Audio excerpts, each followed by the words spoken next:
Hey, everybody. Welcome back to the Firestone Files. I'm Dr. Chris Firestone. Today, I'm going to be talking about dreaming big, how to maximize your ambition, find success, and keep the risks of failure or fallback to a minimum.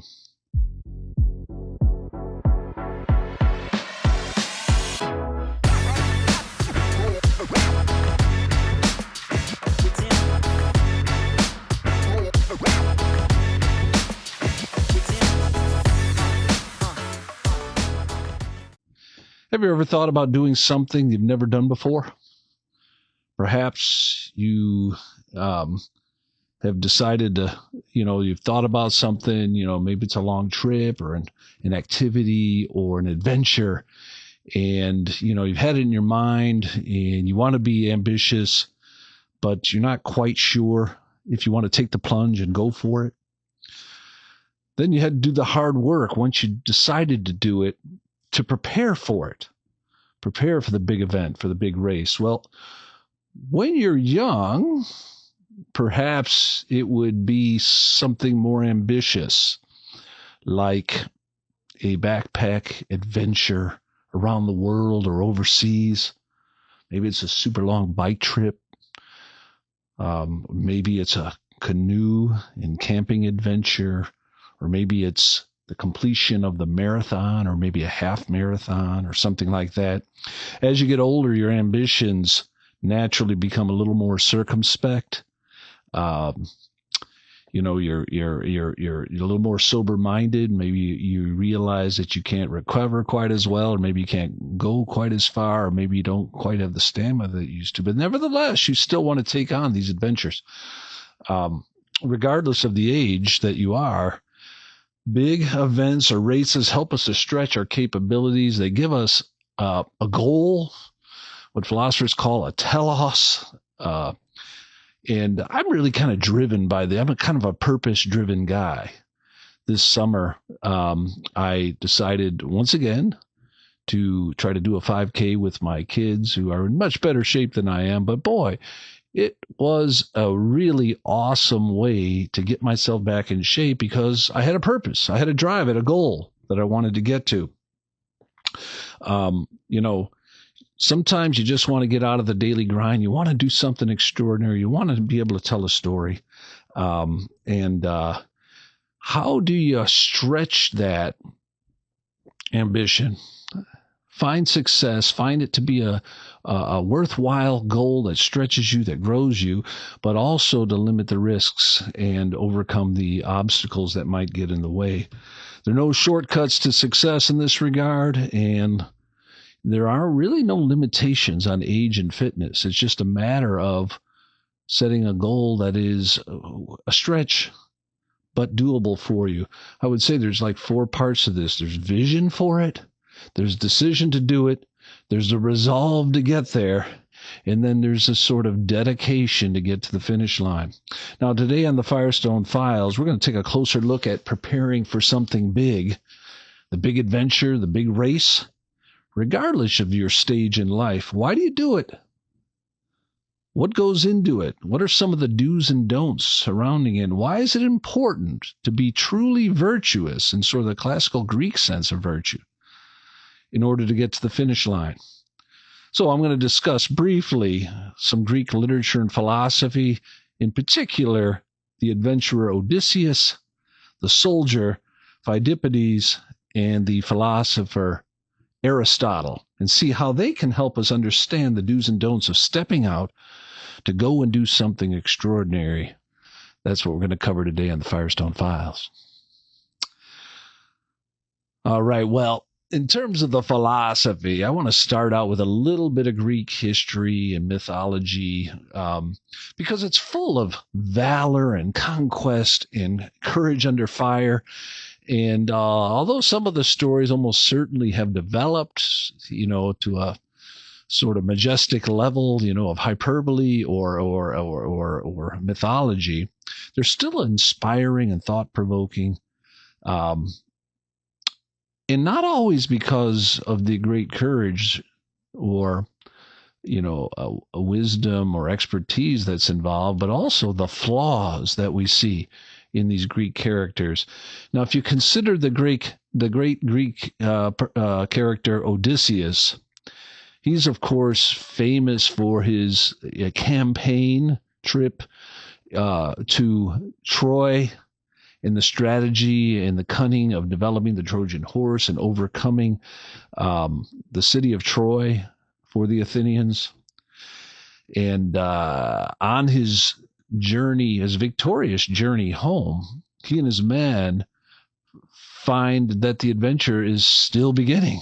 Really, I mean, they had this great conquest and victory and so forth, and on their way home, they get trapped inside a cave and they encounter the infamous Cyclops.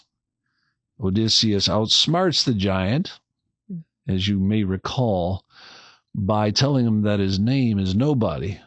And of course, this kind of confounds the beast. And they end up binding him up while he's sleeping, and then they sneak out on the undersides of sheep. Now, all of that is kind of a fascinating tale, certainly an embellishment on the Odysseus campaign.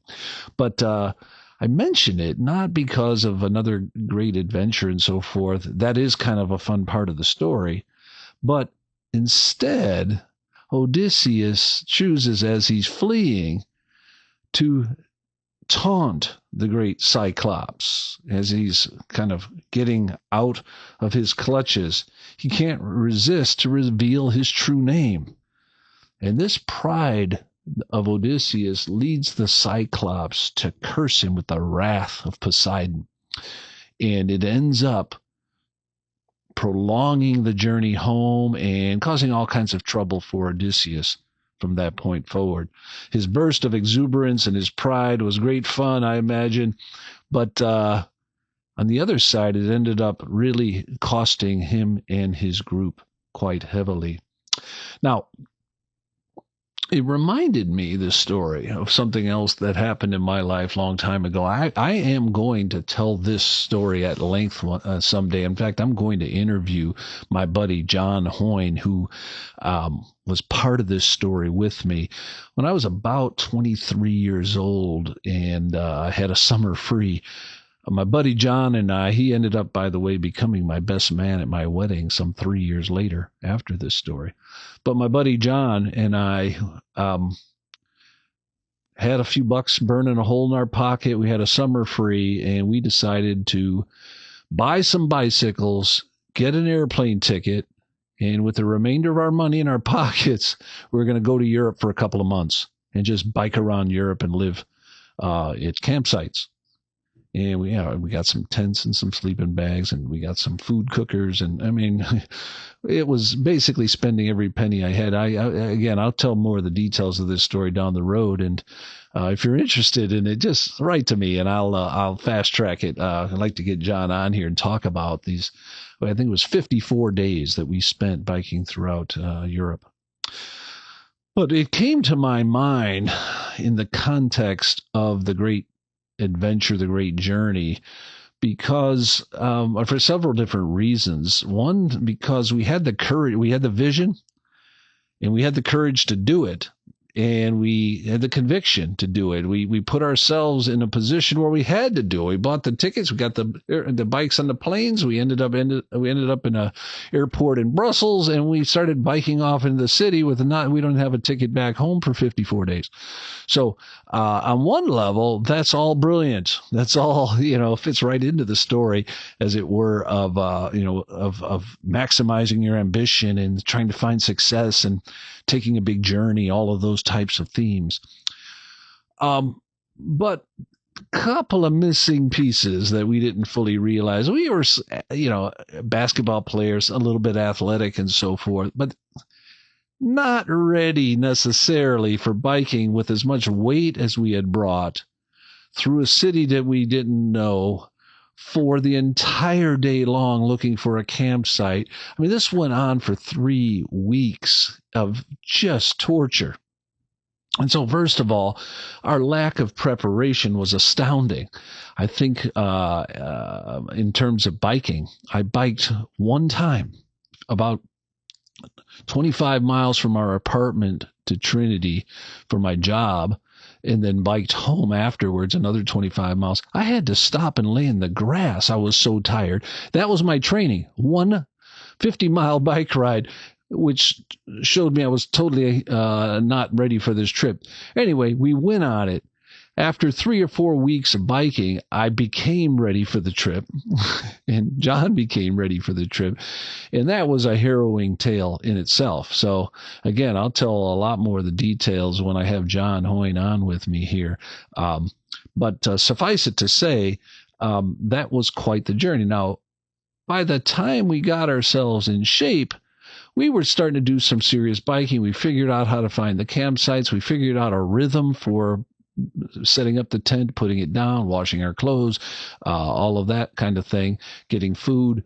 And by the time of week 4 or so forth, we started really coming into our own, and gave us a sense of confidence, not unlike Odysseus must have felt when he conquered Troy. You know, it's like, wow, we can do this. So we biked, basically, we were in Brussels, we ended up in Paris, we were heading south, we made it all the way down to the Loire River, and just having a great old time biking through France at the time. And this is where we got a little overconfident. I'm just going to tell one story. It's a little bit of a teaser, because when I get John on, we're going to have a lot more stories to tell, because we learned a lot of lessons on this trip. But this is just one that comes to mind because it kind of parallels the Odysseus story in a kind of funny way. We stopped at some castle in the middle of France. It was a smaller castle on a river. It had some, it was closed. And it had some locks. Yeah, I don't know if you know, in France, they have these locks or levees, I'm not sure, where they can raise and lower the water to move boats around and put them into the river and then not take them out and so forth. And we're looking at one of these levees in the early evening, and we notice, I don't know, 5 or 10 feet down, there's a big opening, and it looks like it's aimed right underneath the castle. And so here we are, a couple of young guys, thinking, man, well, this castle's closed, but I wonder if we got down in that cave, or that little hole, I don't know what you want to call it, and we went in, maybe we could find our way into the castle. Not a brilliant plan, as it turned out, but, you know, at the time, it looked to be just another part of the adventure. You know, we were a little overconfident, and you know, what? Let's go for it. Let's do it. So John was the one who wanted to go down there first. So we got some rope that we had, emergency rope that we had, that was probably 20 feet long. We tied it off on the railing up top, and John grabbed hold of the rope and started to work his way down to the, you know, maybe 10 feet down on the wall in the levee. Another 10 feet down would be the water.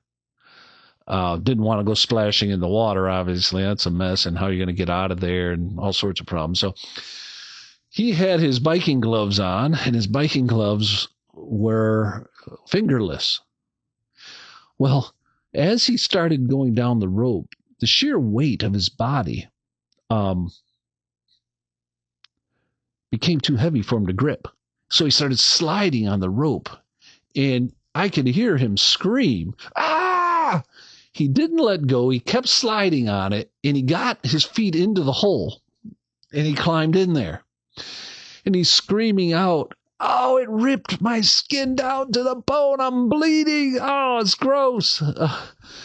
Anyway, the fingerless gloves that he had on were not preparation for the thin rope, the 180 pounds probably, or 190 pounds at the time, of John, and he stripped his skin on both fingers, both hands, really badly. Well, he got in there, and he said, "Oh, Chris, you got to get some help. I'm not going to be able to get out of here." You know, his hands are basically useless to him. And, I'm half laughing because I didn't know how bad he was injured. And he'd made it. So that was kind of fun.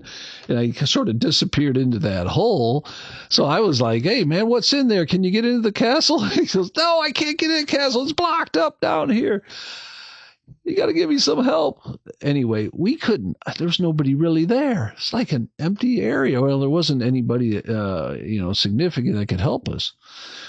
So we decided we had tape, we had cloth, we had things like that. So I was able to lower down to him some cloth and some duct tape and some other things that we had with us for emergencies. And he was able to bind up his hands and strip them around and get his fingers and get his hands useful again. And he was able to, believe it or not, to work his way and climb his way back up to the top. Well, the rest of the bike trip, which was a couple of weeks to go at that point, he had his hands like this on the handlebars and wasn't able to really grip anything. And it was a mess. It was a mess. But similarly, you go into these adventures unprepared. You're going to grow. That's first of all. I guess my first thing I want to say is don't be afraid of it, even if you're not fully ready for it. You will rise to the occasion. We rose to the occasion. It was a little bit of hell on earth, but you're going to have to pay in preparation or you'll pay in the adventure or maybe even both. But that's what it takes to do hard things like that. But don't get overconfident. Continue to think, continue to prepare. If we had been a little more savvy in our understanding of the situation, it never would have gone sideways like that. It never would have, quote unquote, prolonged the trip and made it a little bit less fun, certainly for John, for the rest of the way home, because he was, not able to use his hands the way he had been on the earlier part of the trip. Well, that's one story I remember. There's a lot more to that one. Again, I'll tell more about that one later on. But I think it's important to see that we were able to accomplish things. We were able to do it, but it came at a cost. And without the kind of virtue that would have us to think things through, a little bit of wisdom would have gone a long way. Maybe we could have had the tape and the cloth on before he slid down those ropes, but we hadn't thought it through completely. We acted a little spontaneously, and it cost us mightily. The next character I want to talk about in the Greco-Persian War era, actually, and this one is it happened during the Greco-Persian War. The Persian Empire invaded Greece in 490 BC, and they were vastly outnumbered, the Athenians were, by the Persians. And in a famous sort of military strategy, the Athenian general Miltiades devised a bold strategy whereby he put his force together, and this again had a lot more wisdom at the outset of it. And he had a soft middle where he had strategic retreats where he drew the Persian forces in, and he had his best soldiers in the wings, on the flanks. And when he got the much larger Persian army barreling through, thinking that they were routing the Athenians, they closed in on the sides and they surrounded them and really massacred them. And the Persians were defeated. Now, the reason this story is interesting is not because of the great victory. It was really quite spectacular, but it's because a soldier named Phidippides ran with the kind of exuberance afterwards from Marathon, where it was near the battle, to Athens to announce the victory. So he runs the full length. It's more than 25 miles, and he famously comes into Athens declaring Nike, which of course is victory. And then he collapsed and he dies of exhaustion. Today we still run what's called the marathon because of this great act, and 26.2 miles based upon the famous run from the victory against the Persians. Now, there's something about that story which is uplifting, inspiring, that the notification of victory and the celebration is so important that it's worth risking even his life to let the people know. And yet, he died. He pushed too far. He pushed too hard. Did he really need to get there in whatever time it took him to get there? That is an interesting question. It's one I think that Aristotle has something important to say, and I've got some information on Aristotle behind it. I'm going to tell one more story before I get to Aristotle's answer to this question about how to prepare for these great adventures with virtue. What I want to talk a little bit about is the difference between two types of sport. One is what I would call athletic activities, which are team sports, and then those that I would call more lifetime sports. Now, there's a sense in which every sport's a team sport. I learned this from my kids, was particularly the last two who are cross-country runners. If there's any sport which I would have assumed is an individual sport, it is track and field cross-country. But what I found in watching their careers in high school in particular, and then my daughter also in college, is that it really is a team sport, that they are working together as a team. They go there, they have 7 runners who count, they're running together constantly, they're pushing, they're encouraging one another, all of those great things. So in one sense, all sports are kind of team sports or social things that we do better doing together than we do individually. That said, I do think there's a distinction to be made between your common popular team sports and what I would call lifetime sports. You know, I grew up playing baseball, and then I played football, and then I played basketball, and all of these things were great team sports. I could play them in my youth. They were encouraging. I learned a lot about life playing sport and those sorts of things. But there's something that happens in that transition. I probably played basketball, competitively or with teams or with some kind of enthusiasm and regularity all the way into my mid-30s. And I continued playing well beyond that, but it began to be more of a transition. Your players are getting younger, they're getting faster, you're starting to get injuries in various places, the knees start not working quite as well as they used to. I pick up other things like golf and tennis. I picked up, biking and most recently mountain biking I've been doing. And there are certain sports that you migrate towards, which I would call lifetime sports. These are sports that you can do on your own, really, or in without the sort of need for the whole team, really the rest of your life. And most recently, like I said, running and biking and mountain biking have kind of been that thing for me. That said, there still is a kind of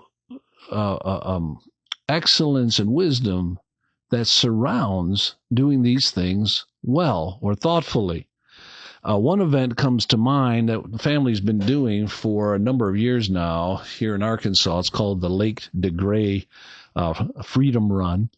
And my daughter has won the women's section on that, I think 3 or 4 years in a row. And my son has won it before.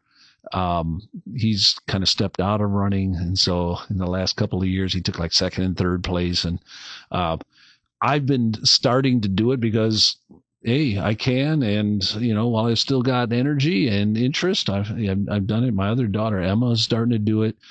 This year, they, for some reason, summarily canceled the Lake DeGray Freedom Run.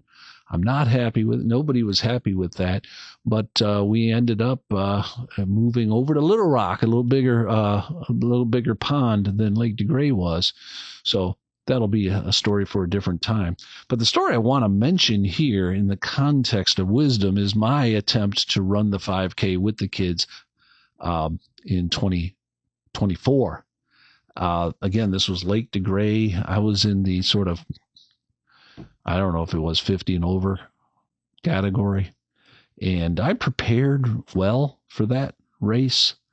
I was in reasonably good shape. My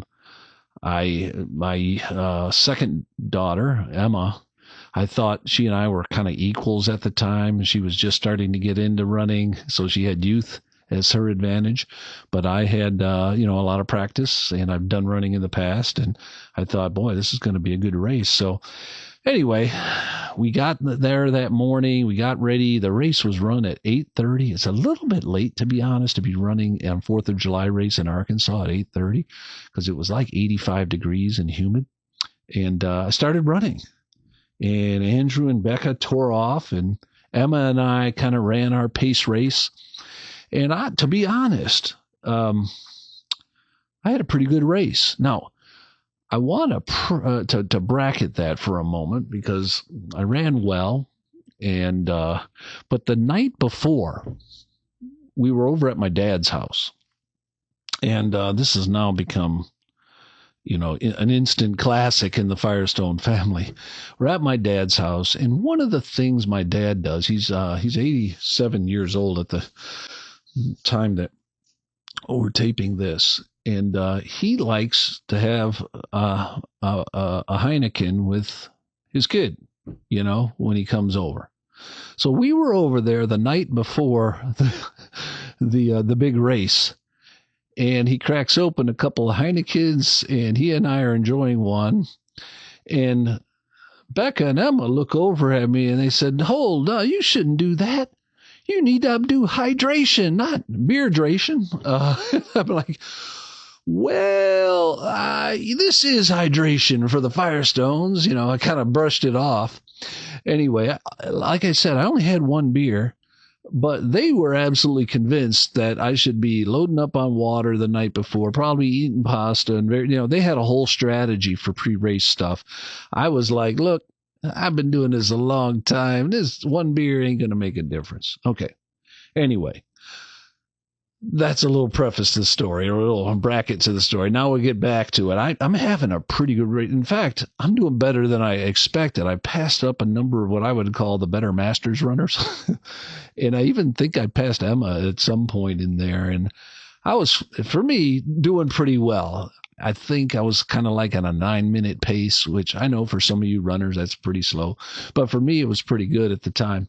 And I was tired, and I kept kind of saying to myself, okay, Firestone, you got this. Just keep pushing. You can get to the finish line. Well, I ended up going about 3.1 miles, and I was within 200 to 300 yards of the finish line when suddenly I really couldn't feel my legs anymore. Although they were, muscle memory or something, they were running, but they were running sort of detached from my mind.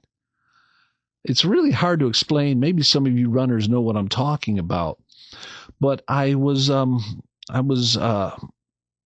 trying to, just finish the race. I figured, I started thinking to myself, I think I could win, even if I just walked to the finish line.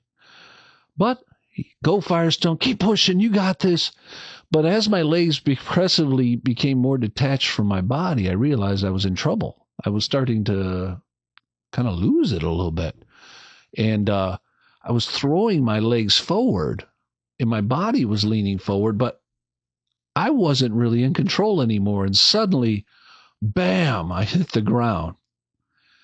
And it's the strangest feeling as I'm laying on the ground because I smashed into the ground with my shoulder. I said, what is going on? I don't think I tripped. I just fell, just fainted or something. So I get up, or try to get up, and I stumble like a drunken sailor over to the side and fall down again. And I'm having this kind of mental conversation with myself, trying to figure out, Chris, get up, walk to the finish line. You've got this. I couldn't do it. Couldn't figure out what was going on. I get up against a tree and I kind of pull myself up, and I said, okay, time to walk. You're still okay. You still can get this thing done. And I just spun around the tree. I couldn't get myself coordinated enough to go down the trail. And then I kind of let go, and I said, I got to do this. I let go, My legs start running again. My body's running, and then wham! I do a face plant right in the ground. And my daughter runs by, Emma. She said, "Dad, you okay?" I said, yeah, I'm fine. Keep going. I'm okay. Well, I didn't know that I wasn't really okay. The park ranger ends up coming up. He says, "You're not going anywhere. Sit down right there." And he gives me some water, and he says, you're gonna wait right here. He calls the golf cart or whatever. It takes about 10 minutes or so. The golf cart comes out there. He puts me on there, and we make our way back. They call an ambulance. They have to do a full checkup on me, and they hydrate me, and I'm sitting there. And to make a long story short, I become more coherent as I go, and I never finished the race. I didn't even get a medal. I had probably one of the best runs of my life, and I didn't even get a medal. It was really quite something, and I don't know. I learned something there. I learned about preparation. I learned about overconfidence. I learned about the fact that our bodies do have limits. I've long had this philosophy, and it's served me well through the years, that the body and the human being in general are just more capable than we ever thought they were. And I think that's true. But age does, maybe shrink the limits or boundaries of our abilities, or maybe wisdom does.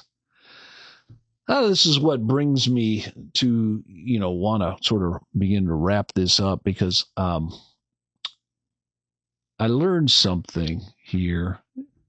The virtues exemplified in these stories are legendary. Pheidippides, his patriotic, courageous,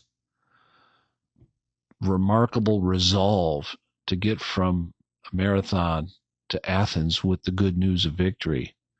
There's something just extraordinary about that story, and his willingness to take it to the very end to get it done. I mean, that just shows the best of the human condition, what human greatness can really be about.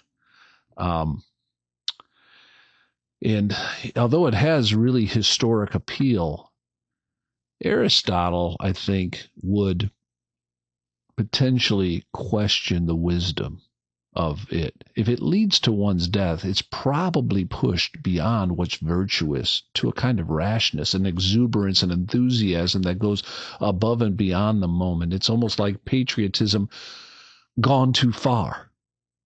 And it can go too far. Aristotle's notion of the golden mean is what is brought to my mind. This is in his Nicomachean Ethics. He says virtue is the mean between two vices, one of excess and one of deficiency.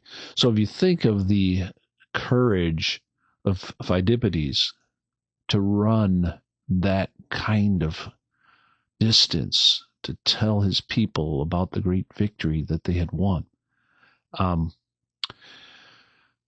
cowardice wouldn't have set out at all. In fact, they wouldn't even have won the victory without the kind of courage that it took to do that. But according to Aristotle, a dearth of courage would be cowardice. But there's also an excess of courage. And that's where the mind isn't thinking. It isn't processing the limits of the human condition. Sometimes when I'm teaching on Aristotle's virtue ethics in class, I think I don't know why, but what comes to my mind is trench warfare, because trench warfare, like in World War I, is some of the most brutal type of war, because you're living in squalor. It's basically mano a mano, or there are very short distances between the trenches. Up you go, machine gun, tear down, lots of loss of life, kind of needless loss of life in trench warfare. But warfare is war. It's hell. And in war, there's courage. And you need tons of it to have success. The lack of courage leads to cowardice, means that you're going to be overrun by your enemies.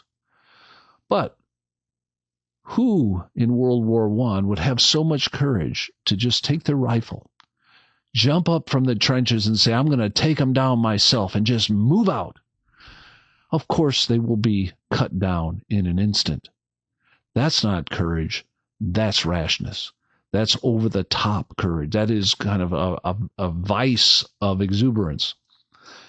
And Aristotle doesn't recommend that. Instead, he wants the leaders and the soldiers and everyone involved to have genuine courage, the kind that leads that results in excellence. And so we wait. We wait till we're maximally armed and they're minimally armed. We wait till we are unified and they are distracted. We wait for the lack of moonlight rather than having the moon shine over the battlefield. We wait for a day where they might be celebrating some kind of victory or some kind of holiday, and we strike then. We use all of our intellect to maximize the wisdom of the demonstrable courage that it will take to win this battle. And that's really applicable to every area of life. So if indeed I want to run a 5K, and I'm approaching 60 years old, it's probably wise to hydrate. It's probably wise to work my way up in the mileage, probably even more miles than I need, so that on the race day I have a little extra in the tank. It's probably wise to get the right kinds of shoes and to avoid injury. And I mean, there's a variety of things to eat right, to, electrolytes. What is this stuff my kids are eating? These creatine or something like that. I don't understand all of it, but I know there's a wisdom behind, an excellence behind that I really want to know. And so I listen to people who know, and I try to do, what I'm told by these experts in order to properly prepare. And that's where excellence can be shown. So virtue is really important in this sense. It leads to a kind of excellence, and we see it exemplified at times by Odysseus, Pheidippides, and others in the ancient Greek world. And yet sometimes they can't help but show their quote-unquote Achilles heel, a weakness. And for Odysseus, it was bragging by sharing his name. For Pheidippides, it was maybe 1 mile too far. Maybe he could have walked to the finish line. Maybe I could have stopped a little earlier on my 5K and been just fine. But I didn't. And that day on the race course, I exemplified courage. I exemplified determination. I exemplified the quest for excellence. And in a lot of ways, I was a good role model for my kids. However, the lack of humility, teachability, and really general know-how, just being an intellectual bully by having the beer and not really hydrating and listening in one ear and it goes out the other ear to what my kids who are experienced in running are telling me, that's probably not a good idea. Beer is not a good substitute for real water and other hydration fluids. I thought I could have my cake and eat it too. Valor of this kind may get you some ways in life or sometimes get you to your goal. But just as often, they will get you to some kind of calamity. And Aristotle, I think, teaches us that we want to know ourselves. This would be a Socratic point, know thyself, and the Oracle of Delphi, having that written on the top of the wall. Knowing yourself is really important. And I knew myself really well, but I had that Achilles heel of not listening and not being teachable at just the wrong time. And it cost me. It cost John Hoyne on the trip throughout France, because Well, we didn't really have anybody teaching us anything, so we went kind of blindly and, somewhat stupidly forward. It ended up working out at the end of the day. Oh man, like I said, I'm going to have him on. We're going to talk about all the things we learned on that trip together about life and those stories resonate for the rest of your life. And so I'm not saying don't go. I am saying prepare and dispositionally demonstrate virtue and wisdom. Push the boundaries, but don't push them to the point where excellence is giving way to overconfidence, to the kind of exuberance that Odysseus showed, or anything like that. Knowledge and humility and knowing yourself are the basics. Then have sort of an existential courage to go and do. And if you balance those things out and you're willing to take the risk and to go and stretch yourself, you are going to become so much more than you ever thought you could be. And that is really true in any area of life. I've mentioned athletics. I've mentioned journeys as a way of doing it. I think the athletics and those types of journeys are a great metaphor, because when I found my way into the academic world and I started studying the philosophy of Immanuel Kant, and I realized all the difficulties surrounding the interpretation of Kant, and I really wanted to make a difference in that field, I was able to draw upon my trip through Europe with my buddy John. I was able to draw upon some of my other adventures that I had been on and the kind of resolve it took to get from point A to point B. And in many ways, my journey into philosophy was so much more difficult than those physical journeys were. Just as one little, thought that comes to mind, I'll be telling this story somewhere along the way, but I joined the PhD program at the University of Edinburgh in 1996. And I graduated after blood, sweat, and tears of learning the philosophy of Kant and the interpretive field out there, and all the things it took to write well and to stake a claim and give rationale for it. I graduated in 2005. It took 9 years for that adventure to pan out. Never would have gotten there had I not gone through those other metaphorical journeys, those other big events in life that had given me the kind of strength and resolve and grown in me the realization that I needed to be humble and needed to know myself and to have the kind of tenacity and resolve it took to get to the finish line.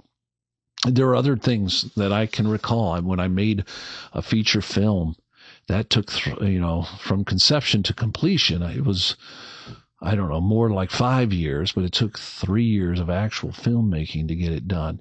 There are other things, that took a good long time to pull off. Those kinds of things, you've got to have the kind of grit it takes to get there. Learn as you go. Try not to make the same mistake twice, and keep moving forward if you're called to do that. If you feel like that's your mission, if that's something that God's laid on your heart, then do it and get it done. But remember some of the great stories, because in the middle of all these great virtues, there are Achilles' heels that we have to be on guard for, and we have to try to minimize along the way.